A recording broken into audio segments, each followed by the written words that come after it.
penyanyi terkenal. Karena kamu penyanyi berbakat. Jadi kapan konsermu yang berikutnya? Kali ketemu, Bibi terlihat semakin muda deh.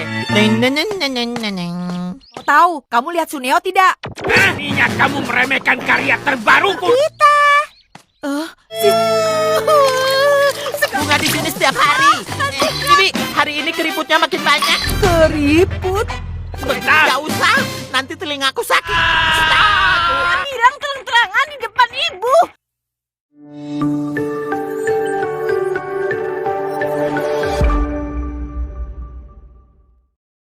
Hai semuanya, kembali lagi bersama Hirka Harika.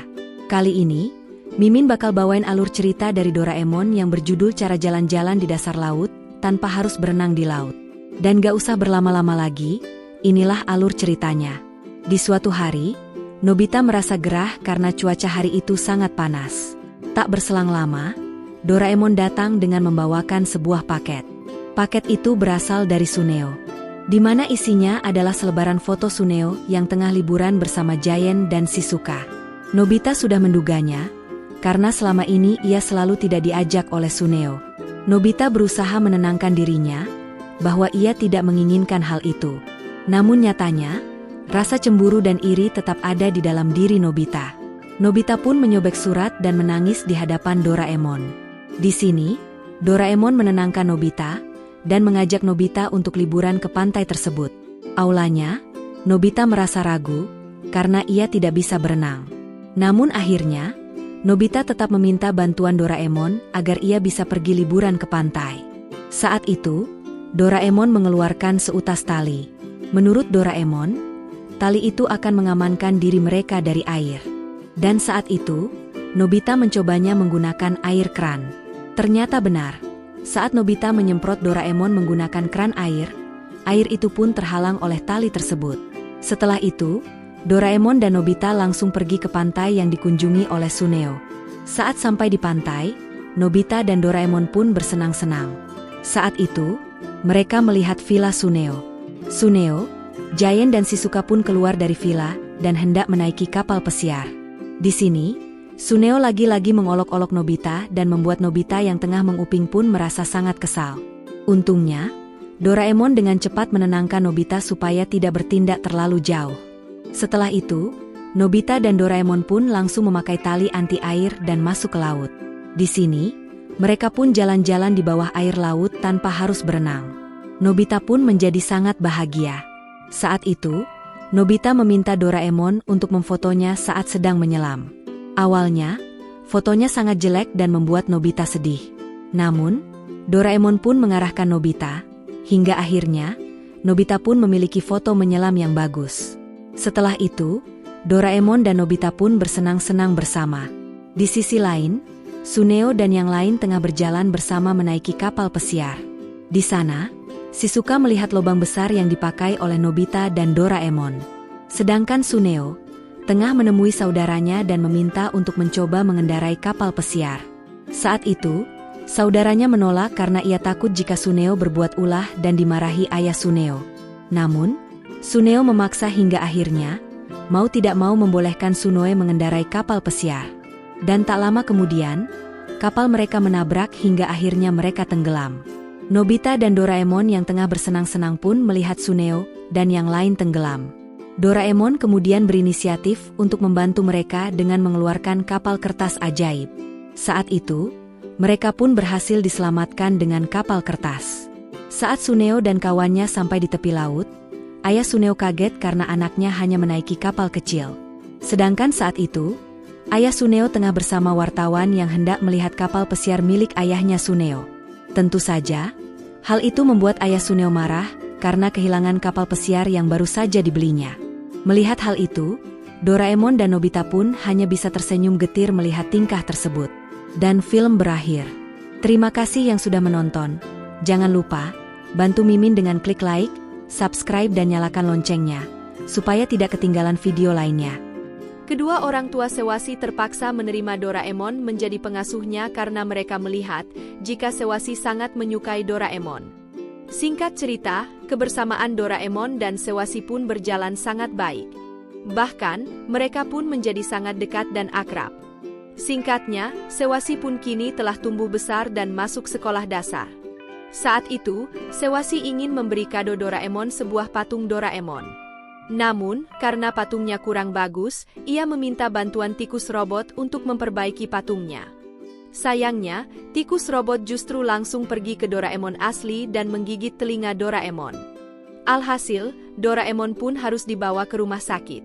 Saat dokter robot tengah memperbaiki telinga Doraemon, tiba-tiba terdapat serangga dan membuat Doraemon bersin.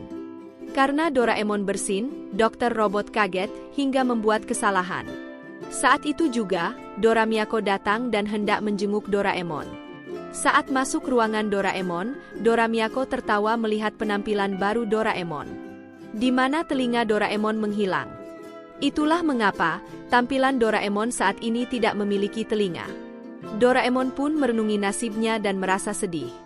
Doraemon mencoba bangkit dan meminum cairan penyemangat, namun bukannya semangat, Doraemon justru merasa semakin sedih. Singkat cerita, diperlihatkan sesosok robot kecil yang bernama Dorami, di mana Dorami merupakan adik Doraemon dan tengah memanggil Doraemon. Saat itu, diperlihatkan jika tubuh Doraemon hampir seutuhnya berubah berwarna biru. Saat Dorami mendekat, Doraemon menanyakan siapa Dorami. Dorami pun menjawab jika ia diciptakan sebagai robot pengasuh tambahan. Dorami pun mengaku jika ia adalah adik Doraemon. Mendengar hal itu, Doraemon merasa terharu karena memiliki adik yang sangat cantik. Doraemon juga menceritakan jika tubuhnya berubah berwarna biru, karena mengelupas akibat kesedihan yang terlalu mendalam. Dan suaranya yang serak, karena ia menangis terus-menerus tanpa henti. Dan dari sini, kita bisa tahu mengapa suara Doraemon cempreng dan tubuhnya berwarna biru. Setelah itu, Doraemon mengeluarkan cairan penyemangat.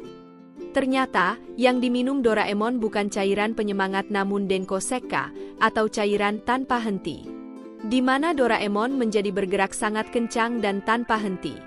Di sisi lain, penjahat waktu kembali masuk dengan menggunakan mesin waktu. Mereka tanpa sengaja melewati Sewasi yang tengah merenung sedih karena kepergian Doraemon. Penjahat itu kemudian merencanakan untuk menculik Sewasi. Di situ, Sewasi merasa ketakutan dan menyebut-nyebut nama Doraemon.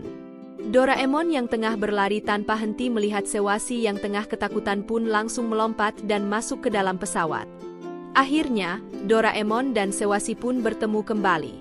Sewasi juga masih mengenali Doraemon, walaupun Doraemon telah berubah warna. Saat itu juga, Dora Miyako dan Dorami datang dari langit untuk menyusul Doraemon. Dora Miyako kemudian meminta maaf karena sempat menertawakan Doraemon. Dora Miyako mengatakan jika sekarang, Doraemon terlihat lebih tampan dan memiliki suara yang seksi. Sehingga, ia semakin menyukai Doraemon. Singkat cerita, Natal pun tiba. Di sini, Sewasi memberi kado Doraemon sebuah patung hasil karyanya sendiri. Doraemon merasa bahagia, namun ia meminta maaf kepada Sewasi karena ia tidak memberi kado apa-apa. Namun Sewasi tidak masalah, dan ia ingin jika Doraemon menjadi temannya untuk selama-lamanya. Setelah itu Dora Miyako dan Dorami datang serta mengatakan jika kue telah matang. Mereka pun merayakan malam Natal dengan sangat bahagia. Tak berselang lama, datang Doraemon mini dari atas langit. Ternyata, Profesor datang dan merasa bangga kepada Doraemon. Di mana Doraemon telah membantu polisi dalam menangkap penjahat. Oleh karena itu, ia membuat robot kecil yang mirip Doraemon, yang ia beri nama Mini Dora sebagai bentuk penghargaan kepada Doraemon. Selain itu, Profesor juga memberi kado sebuah kantong baru kepada Doraemon. Akhirnya, mereka semua pun menikmati malam itu dengan sangat bahagia. Setelah itu, Doraemon pun kembali dikirimkan ke masa lalu, untuk menolong kakek Sewasi yang sangat ceroboh. Kakek Sewasi adalah Nobita. Dan di akhir film diperlihatkan, jika penulis komik tersebut telah mendapatkan inspirasi dalam membuat karakternya. Fujiko menceritakan di komiknya, jika terdapat sebuah robot dari masa depan, robot tersebut membantu anak laki-laki yang ceroboh. Dan di kantong robot tersebut terdapat alat-alat dari masa depan. Dan Fujiko memberi nama karakter tersebut dengan nama Doraemon. Dan film pun selesai.